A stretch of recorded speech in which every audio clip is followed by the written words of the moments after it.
Sajam zapošljavanja koji je počeo prošle nedelje navodi se kao dobra prilika za mlade ljude da potraže posao ili nauče neke veštine koje će im pomoći da lakše dođu do zaposlenja. Osim sajmova zapošljavanja, najbolje mjesto za traženje posla danas je internet, a kako biste se u najboljem svetlu prezentovali, pre svega morate imati sređen profil na društvenoj mreži. Jer kao što na sastanak ne idete prljave ili flekave majice, bar ne sa namerom, tako morate i lepo zateknuti vaš profil kako biste bez nervoze ugostili špijunski pogled vašeg potencijalnog poslodavca. Bilo da tražite prvi posao ili spadate u grupu onih koji bi menjali radno mesto, u posljednje vreme, osim oglasa u novinama ili na internetu, posao možete potražiti i na nekoj od društvenih mreža. Ako je neko farmaceut, onda će vjerovatno istraživati takve kompanije na društvenim mrežama. Samim tim treba detaljno da ih istraži, kako njihove sajtove. Obično se na sajtovima nalaze linkovi ka društvenim mrežama, ka profilima, page-ovima i sl. Na tim društvenim mrežama, ukoliko ih zaprati ili lajkuje ili već kako zavisi od društvene mreže od jedne do druge, će se pratiti redovne notifikacije, to je dobijati redovne obaveštenja šta je trenutno aktualno u toj kompaniji i na taj način neformalno može da se sazna za zaposlenje i za otvorene pozicije.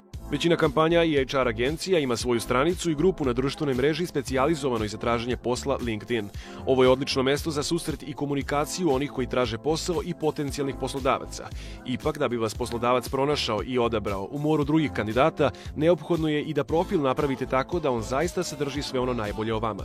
LinkedIn poštuje obrazovanje, znači zahteva neko obrazovanje, traži hronologiju i obično je tako, ne po relevantnosti, već prema hronološkim dešavanjima, obrazovanju i iskustvu.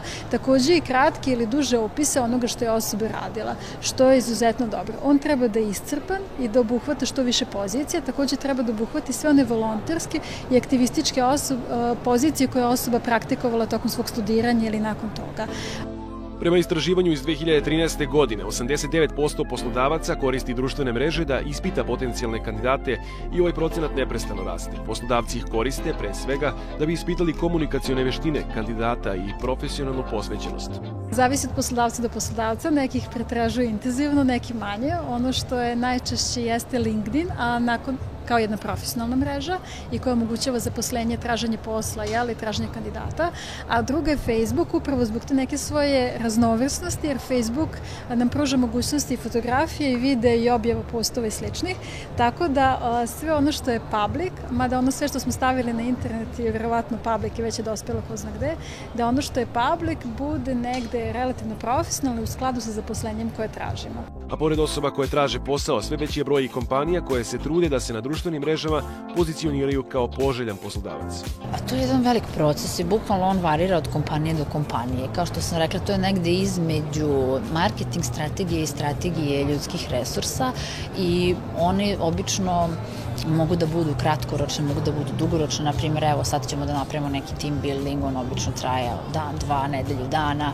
Može to da bude, naprimjer, i neka praksa ili neka stručna praksa, neka usavršanje koje traje 6-7 meseci, godinu dana i prosto zavisi koji će način da izabere poslodavac da se brendira kao poželjan.